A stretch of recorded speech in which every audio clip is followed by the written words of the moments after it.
Hello, good afternoon, everyone. I can say as well good morning since a certain number of participants are joining us from Europe now. I'm very, very proud today to welcome Darwin. Darwin will share an amazing session in the coming 45 minutes. That's going to be an interactive session. So I will invite you really to, first of all, welcome Darwin in the chat with a lot of welcome, welcome, welcome, or clap, clap, clap, whatever, a lot of reaction in the chat, please, for Darwin. And in the meantime, I'm going to ask you really to ask your question in the Q&A. So please, let's do a warm welcome to Darwin on stage for the coming 45 minutes. Darwin, can you? Yep. Perfect. Welcome on stage. Thank you very much, Simon. Can you share your screen? And then yes, I am going to share my screen now. Hang on, give me a sec. Of course, I give okay, there you go. In the 45-minute time slot. Enjoy, everyone. Darwin, I'm here for you. See you later. Everyone, enjoy. Thank you, Simon. Thank you to organizers and the ambassadors, the volunteers of Wildcard Conference. So you're seeing my holding screen. It's a hint that I will encourage you to use Menti in a bit. So whip up that phone, aim it at the QR code, but I'll show it later again, so don't worry. So let me start off because we have a few minutes on this one. So let me just start by sharing with you how the wildcard invitation landed with me. The organizers actually blindly entrusted the speakers to share a session of their choice, right? But let me share with you a backstory on how I said yes to the organizers with this topic. So wildcard in computer programming is represented by an asterisk. It is really a placeholder represented by the single character. So I mused about it, probably a session on my experience with technology project leadership. Yeah, probably bringing me back to those salad days, developing digital products with digital agencies in the past, right? So I said, yeah, let's see. And then I also thought about wildcard in card games, which is represented by the Joker. A card in a playing card is used to represent other cards. No, I'm not a professional card player and no poker session today. It could be a talk on my current practice where I bring in serious play and games into my facilitation and training works. Definitely, I said, definitely can do. Design plus serious play. Let's keep that at the back pocket, I said to myself. But then I landed on this wildcard concept in my current fascination with futures and foresight, where a wildcard scenario or a wildcard event means that it has a low probability of occurrence, but with a likely high impact to my life, to my team, to my organization, or even to my country. Interesting, right? And I've only been in this path of exploring futures and foresight in the past, like maybe March of 2020, when, as you know, we were hit by this wild card scenario called COVID. Honestly, it's really scary to talk about something you know not a lot of. You're supposed to be an expert up here in the stage, right? So the likelihood that I will fall flat on my face and probably make a fool of myself with distinguished speakers lined up, and maybe even experts in futures and foresight in the audience, that seems to be a daunting task, really. So I submitted my wild card to the organizers, and after 24 hours of deliberation, this is what I have. And you are jumping in with me. So yes, I'm talking about a big, hairy, scary topic, or a slice of it from the futures and foresight space called in this wildcard conference. So I'm not really one to who cringe or on failing spectacularly, nor making a fool of myself. So I'd rather that I experience that and also learn from you, the people in the room, in the group. So let's jointly navigate around this topic, putting our blinders off really as we gallop into the future, reading signals that really matters to us to anticipate this wildcard events. Before we go on, let me quickly introduce myself. So I'm Darwin Antipolo. I'm originally from the Philippines, but I am now a transplant to Singapore. So for 15 years, we call Singapore home. Most of my past corporate life revolves around digital marketing and technology from both agency and for many years in the dark side called corporate. I know some of you have straddled both agency and corporate life. So I have also given you a peek at my thought process and interest earlier on. So maybe a question of what do I do now? So I have this wee agency, a 2-year-old service experience design agency called PXD Labs. So it's based here in Singapore. Currently, what I'm trying to do is I'm mashing up service design, serious play, and think futures and foresight into the practice, which is probably what gives you a flavor of my mission, which is really to seek the better version of ourselves so that we can create better realities for us. So hope this gives you a flavor of who I am and why my wildcard is as such. So time for us to flip the switch from me to we. Could you help me whip up your phone and aim it at this QR code, or open up a tab in menti.com, and let's try and answer a few bits of questions, actually just 3 questions, so that I could understand and get a sense of who are we in the group right now. We have 19, so let's see who we are. So what I'm doing right now, I'm sharing my screen, so I'm waiting for your answers. So which domains do you closely associate yourself with? So we had design, facilitation, leadership. We have plenty of options there. Darwin, so I'll give you yes. Sorry to interrupt. Could you just share again the code? I know that you wrote it. The QR code. Yep. Hang on. Let me share the code in. Yes. There you go. So let me just write it in the chat for each and everyone to be able. Thank you very much. 3426711. Okay, and I am going to switch. So yeah, wow, 50/40 facilitation, agile, leadership, design, pretty much like a good representation of what we have. Oh, DevOps sneaked in there. Great. Let me shoot the other one, the other slide, the other query. How would you describe 2020, guys? So let's see what the words that come out here. Oh, wow. Yep. First off, at the bat in the race, tough. Oh my gosh. Yeah. Okay. 2 people have responded. Okay. Remote work. Yep. That gives memorable. Awesome. Hectic. Oh, yeah. I share that. I share that with you. Work from home, definitely. Learn a lot about me. Okay. Oh, wow. It's still coming in. 10 people responding, 11. We are 20 in the room. We can revisit this just in the interest of time. Wow, unbelievable. Change, memorable. Let me switch to the last one for this, just to get a sense of who we are. So what does the year 2021 look like for us? Don't know. Mostly better. Bit of optimism there, yes? Wow, 10 people. Mostly worse. It's not okay. It's not even registering. Good. A dose of optimism for many of us.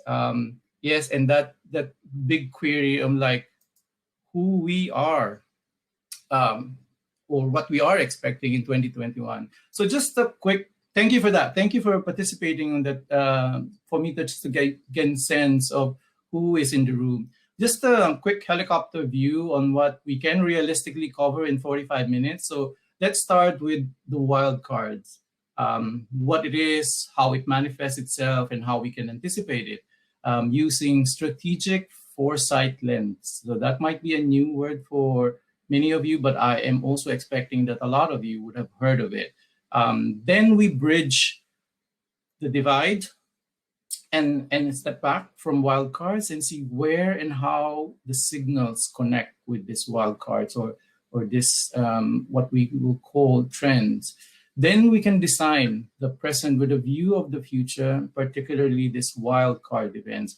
I'll end off with what I have promised in this session is that I'll share a five-point action plan to take off our blinders and see that, you know, that hazy, blurry future coming into the horizon and how we gain agency on that. I wanted to finish this very quickly so that we have fellowship before our 45 minutes mark is up. So I'll rattle on for a few minutes, next few minutes. I will also, again, bring you back to Menti at some point. Please use the chat and the Q&A function of this wonderful platform that we are using today, which is called Remo. And we will get to that questions or your comments later on after my short session. And off to the races we go. So let's just quickly revisit where I landed, which is wildcards. So from a foresight domain, let's think of wildcards from, you know, a global, a national, organizational, or even a personal level. Stretch your imagination to as far as probably 5 or 10 years from now.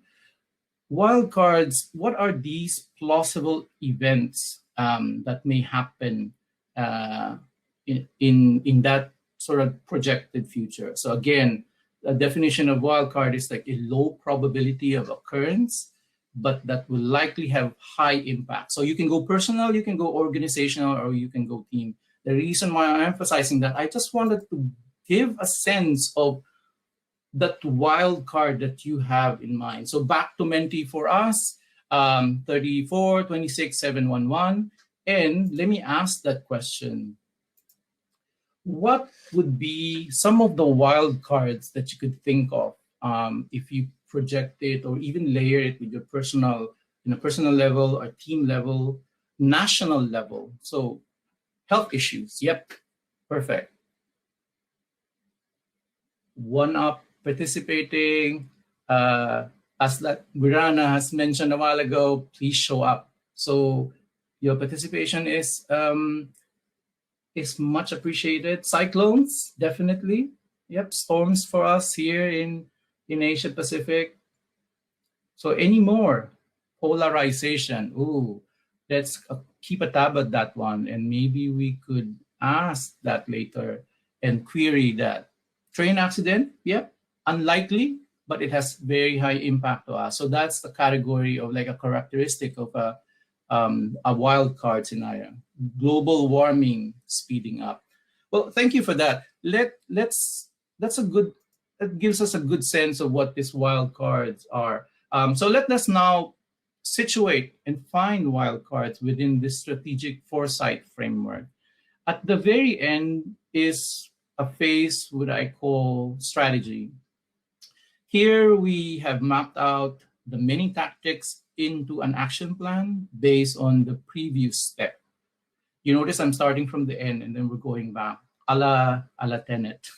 We will not stay long at this phase. I'm sure many of you would have encountered or involved or drive strategic planning activity in your organization. This would normally be another few hours of conversation, and we don't have the luxury of that one, and especially when you're using it in Foresight framework. But just remember this phase, and when we step back and how this phase is connected. So we shall call the step back scenarios. So in scenario, what this phase, or what we call scenarios, I love how the Institute of the Future defines scenarios. Scenarios takes us into a possible future. They describe a world to come. making it a making a set of systematic assumptions about the drivers that are shaping that world. They may be brief and they may include story-like narratives that represents the point of view or the personas in the future. And the method to arrive at scenarios, one method is the use of impact and probability matrix, and we'll look at that one. The development of this is driven by the drivers of change or trends, that's what we would call it. So there's a trend-driven analysis. So we step back from this phase and look at what I call the scanning phase. So you guys are still with me? So we're kind of like stepping back and looking at the strategic foresight framework. And so we are in this phase called scanning. The borderline is the development of the pattern or making sense of what's shaping up the emergent idea. So this area looks at the possibilities that you can see from the signals that you have gathered. Of course, the scanning all begins from the context by which you are driving or crafting this possible future. So that all said, just to give you a snapshot of the strategic foresight framework. So for today, it is really not so much on developing the strategic plan or driven by the foresight framework, but more on the links between signals and scenarios, where specifically one area of scenario is what we call these wildcard events that we see all around. So let's get diving deeper into this discussion. So let's start with scenarios. And we begin with this juncture of scenario creation. From the lens of corporate, we can use this very simplistic tool called impact probability matrix. One axis is impact and the other axis is probability of occurrence. I must say that there are many ways by which scenarios can be crafted, or the narrations of creating the different scenarios in the future. And that's a different conference altogether, so let's not go in there. So let me start from what we can see from this wildcard scenario. Again, high impact and low probability of occurrence. And then we can move into a wildcard event that is high in impact and low in probability. And since we are in the matrix already, let's have a quick cursory look at the other scenarios. So high impact, high probability, I call it boom. Like, so just no denying it that we are going to create strategic plan around that scenario or scenarios within that scope. So low impact, low probability, low impact, high probability, keep it in view. I call it status quo. But low impact and low probability in this phase. So the occurrence may mean they don't even bother. So don't even bother time with that one. So we had a look earlier of what you think are wildcard events and scenarios. So let's continue on with that path. So we are looking at this wildcard events or scenario. So let's have a look at the, oops, not working. There you go.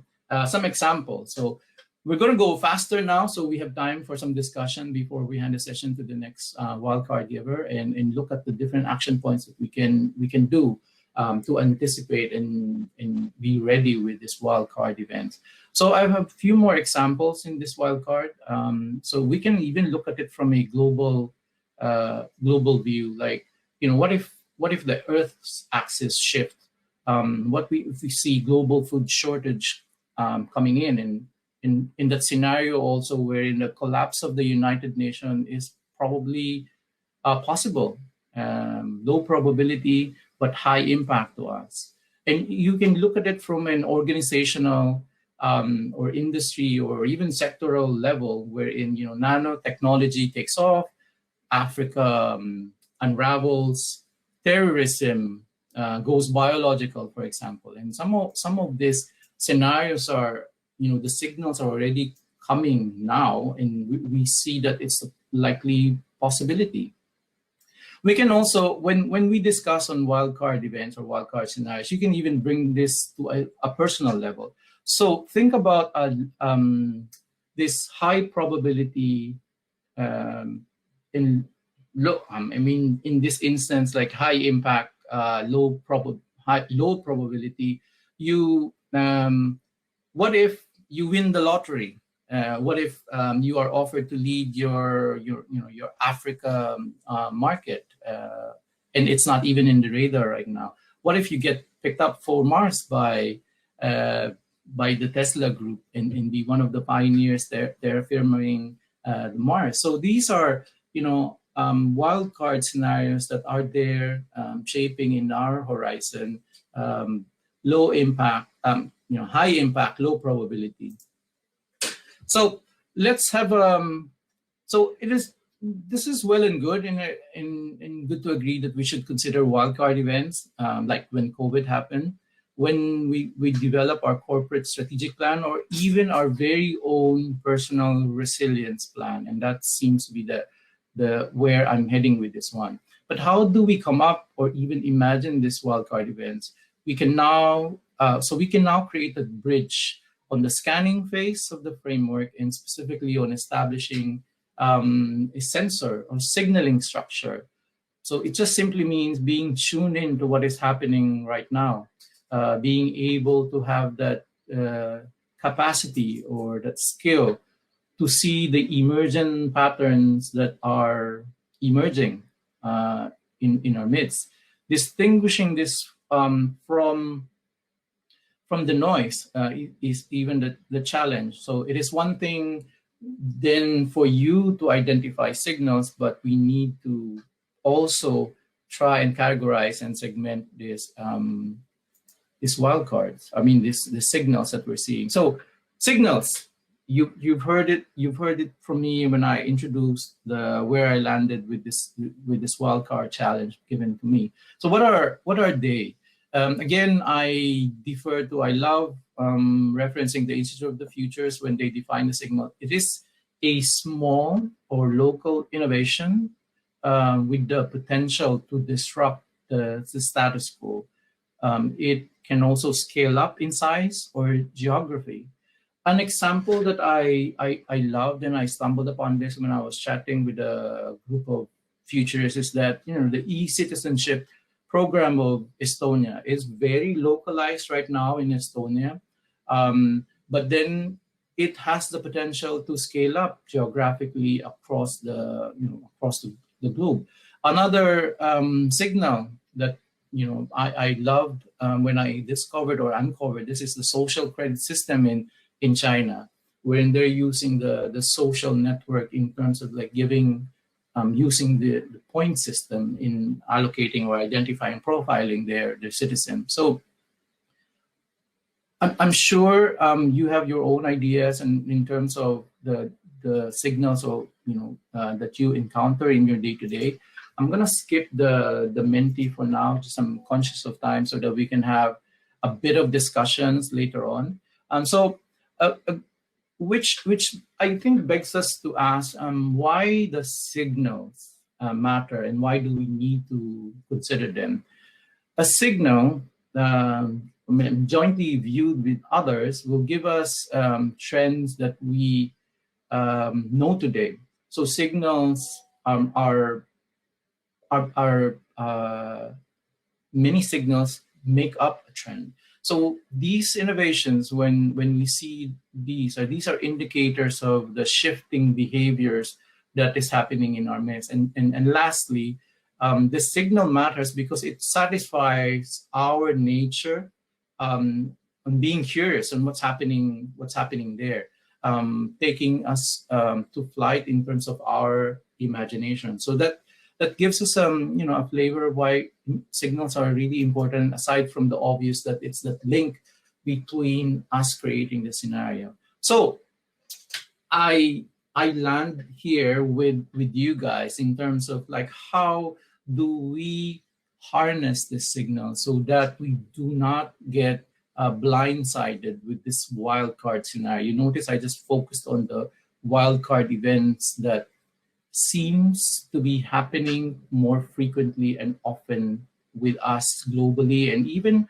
if you look at it from a personal level. So here's my sort of my 5-point action plan in terms of how do we harness these signals. So firstly, we should make sure that we visit, inhabit, live in the fringes.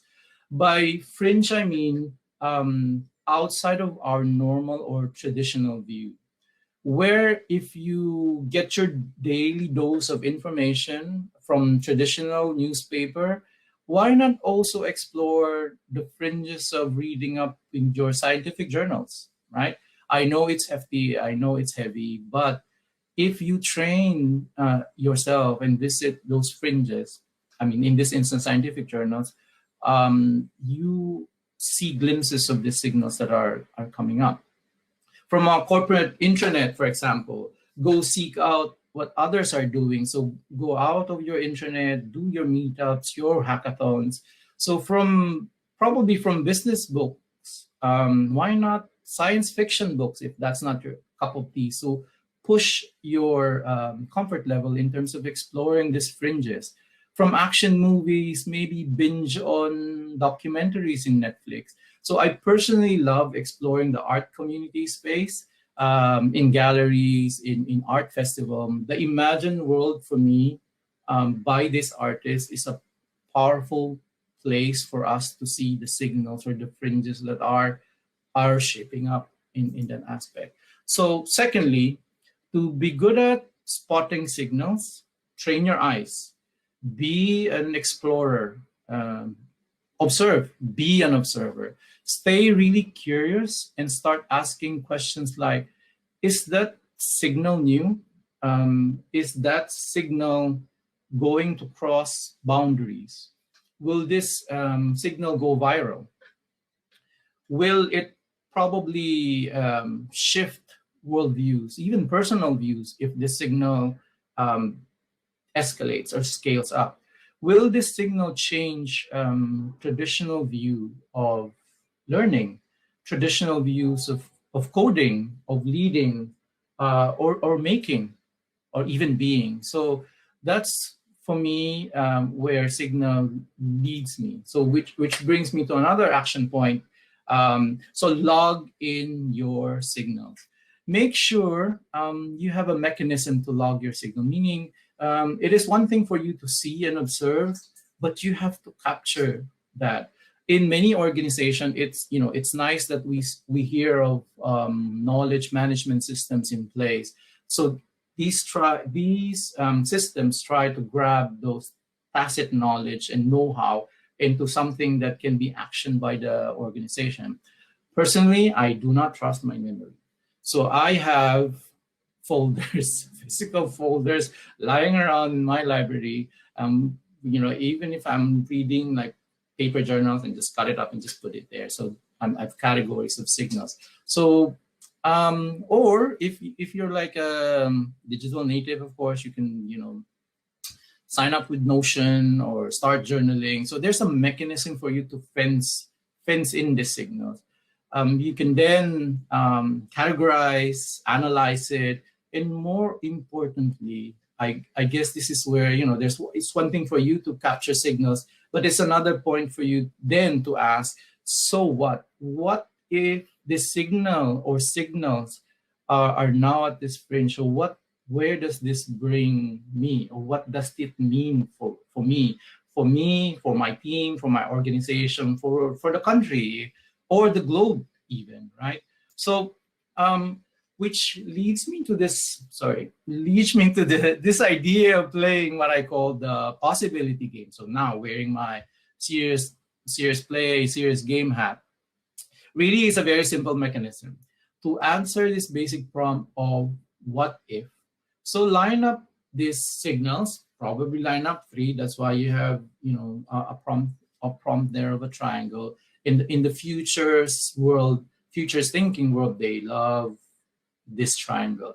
So I'm kind of like appropriating it for this game. And you can have just signals. Just stretch your imagination and line up 3 signals. So for example, I mentioned about e-citizenship of Estonia, the social credit system in China, or a technology like that I've read somehow, which tells me it's a signal, skin-embedded microchip, for example. So what could be the possible juncture of the future of this three signals that are combining? So that gives us an idea of the horizon that's shaping up. I mean, the future or the scenario that's shaping up in our horizon.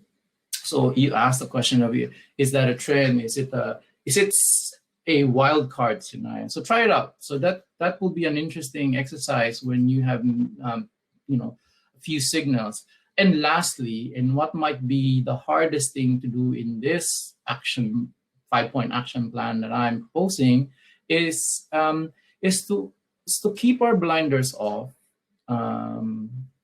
Harking back to my title of this talk, is that be resilient and anticipatory of these wild cards, that we need to live this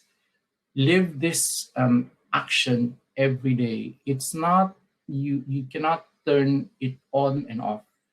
So now when I have meetups, even these conferences, I'm sure I'm picking up a lot of good stuff, signals that will help me in the everyday. So we need to practice this. As I often hear this from my Legacy Years Play community, sharpen the saw, sharpen your saw. We may want to involve others as another action point. If you are in an organization, grab a few people, like-minded people that are into exploring futures in foresight, and create an interest group within the organization, and maybe even formalize it if the company is looking at strategic foresight. So seek out expert gatherers. There are many in our midst, I'm sure. And I love when I would stumble upon and bump into people that are expert gatherers. I learn a lot from them, and then I get a sense of new perspective of the signals that they're looking at. And start asking consistently about the nature of the signal.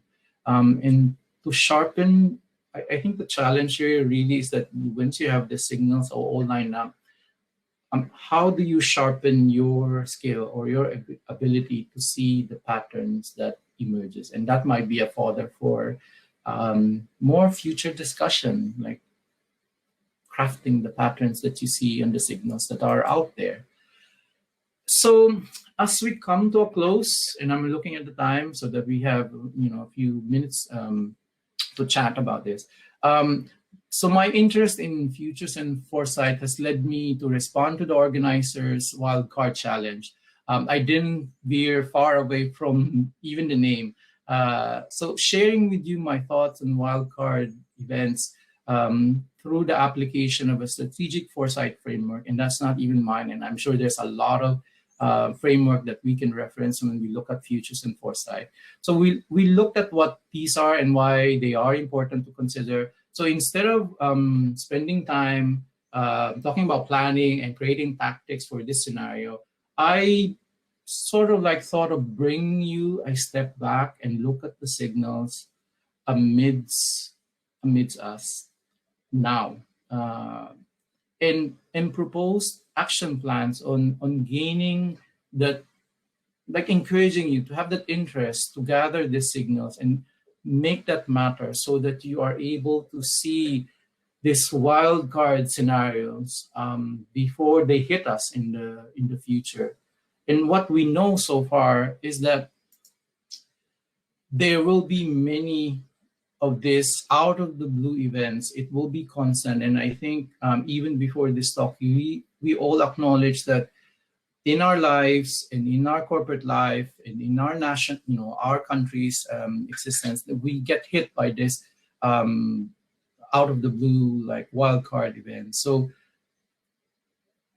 I'm just thinking of this futurist quote in the community, wherein it says that the future is already here. It is just unevenly distributed. So I wanted to share with you this innate ability on ourselves to have our own personal agency, to consider honing in this ability to anticipate, this anticipatory thinking within the strategic framework, to see what's focusing in the horizon. It's sharpening there. We see it coming, and being able to widen our global and even personal view to respond to it, and so not be. And this is what I learned going through this path of futures and foresight, is that I will try to be not blindsided by all of this, and we have the agency to do that. So yeah, so thank you everyone for your attention and giving me your 35 minutes. We have a few more minutes to do a Q&A and just maybe chat. So this is me. Thank you very much. Thank you, Simon. I see he is back. And lastly, like, you know, if you have time, you can get feedback, go back to Menti, and I'm just like going to activate the other mentees. But fire away, Simon, if we have any questions. So we don't have a proper question per se in the Q&A, but if anyone would like to go on stage, just raise your hand. Thank you, Jason. I'm going to put you on stage.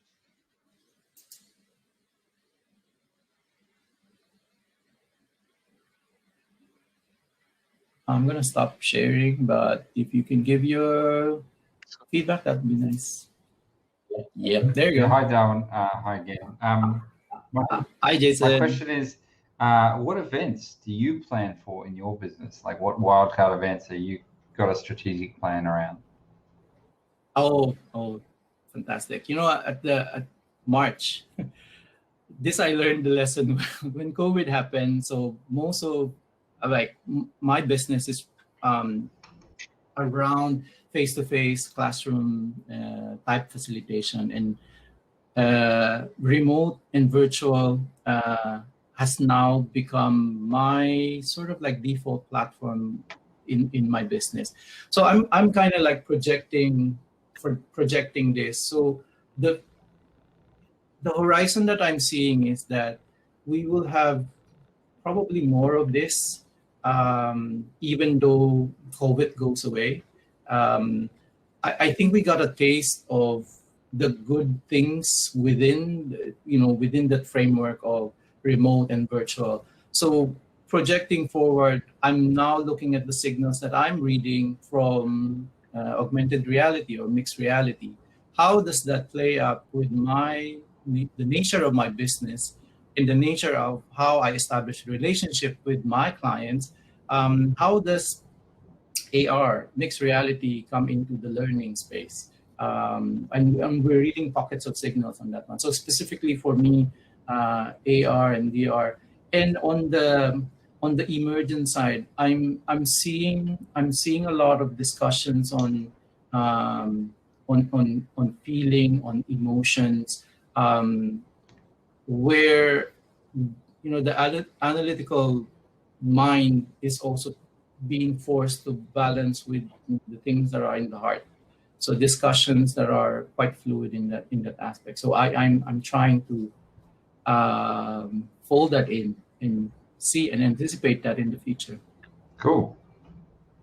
Did that help? Yeah, no, I was just interested. And anything on the negative side, like any sort of, especially the experience of this year, is it like, okay, what happens if something else quite negative happens?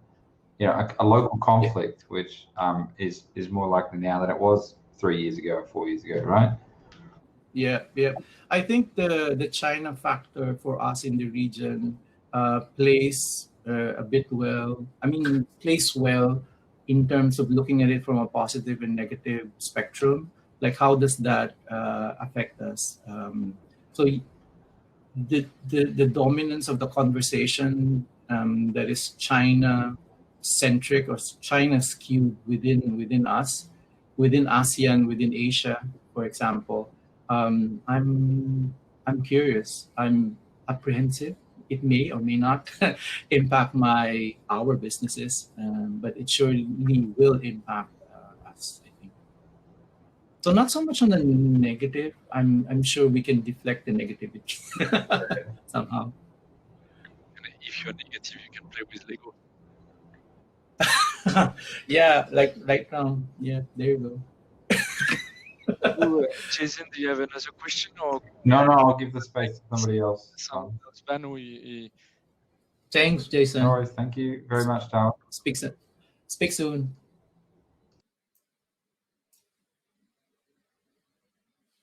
So Banu will join us on stage. Yeah. Hey, hi Darwin. Hello, Darwin. Hi, Banu. Good afternoon. You guys able to hear me?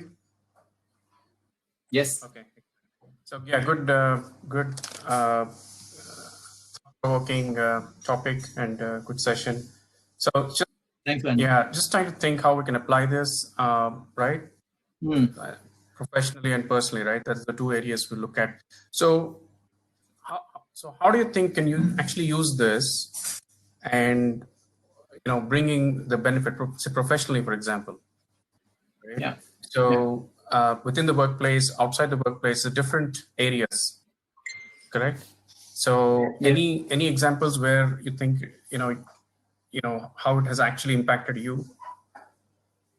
Sure. I'll bring it first to a personal level, and I kind of like hinted this that it what pushed me into the exploration of foresight and future tools is, when COVID hit us as a world citizen. In fact, I was like so frustrated with myself and said, like, I know this was coming. I've read this somewhere. Why am I not ready? And so that frustration fueled me into accelerating that understanding of we have a personal agency. We have the personal ability to see and plan for that. I am not saying we stay in the future. In a lot of discussion in futures and framework, it is really the now that is the discussion rather than the future. So you bring the future, and so you can plan out. And for me, the immediate application of that is that it started me off with a journey of trying to understand that, like what Jason has queried me a while ago, in terms of how can I apply that, and I'm doing it now. So on a professional and maybe organizational level, futures and foresight, it's not that new in the industry. In fact, it has a lot of application in our organization, but it's strongest in national, in government, and I've seen and spoken to a few bit of practitioners there. But in corporate foresight, and this might be a path of exploration and research to specifically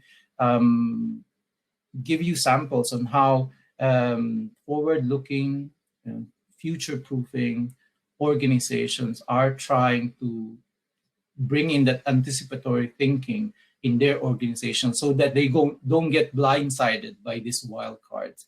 And the wildcards are normally often looked at as negative, when in fact it could be positive also.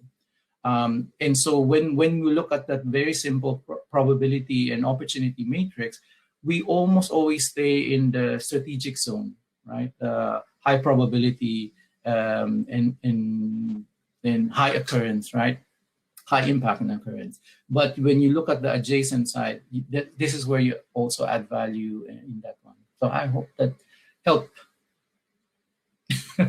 Okay. So as a coach, I'm an Agile coach, and definitely is something we have to watch out for, right? Signals. Yeah. So what people are saying outright, explicitly, and what they're not saying as well, right? I think that's where we can have a lot of learnings from the framework and the tools. You can bring it to, as I was mentioning, from a personal level, a team level, but pick the good points on the tools and bring it to an actionable level. That's why I was proposing these 5 action points for us personally and maybe even a team level. Right. Sure. Thank you. Thanks, Manu. Speak soon. Yeah. See you in the conference. Thank you. Okay, so Darwin, it's time for us as an organizer, first of all, to really thank you for everything, and not only for the talk, as we shared a bit earlier, all the energy you have been you put on the table to make that wildcard possible. And I was cracking a joke on the chat. Wildcard is Yeah, I know. positive, right? Yeah, Do it like that. So for exactly. For everyone, we're gonna just stop presenting now. Darwin will still be around. You want to chit chat with him, reach out to him. I would like just to ask if and everyone in the room to in the general chat, if you can just do a virtual clap for Darwin for all that has been shared in this hour together. Thanks a lot, Darwin. Thanks to all the participants. You have 15 minutes to stretch and potentially identify where are you going to go next. Thanks a lot, Darwin. See you. Talk to you soon. I know. Cheers.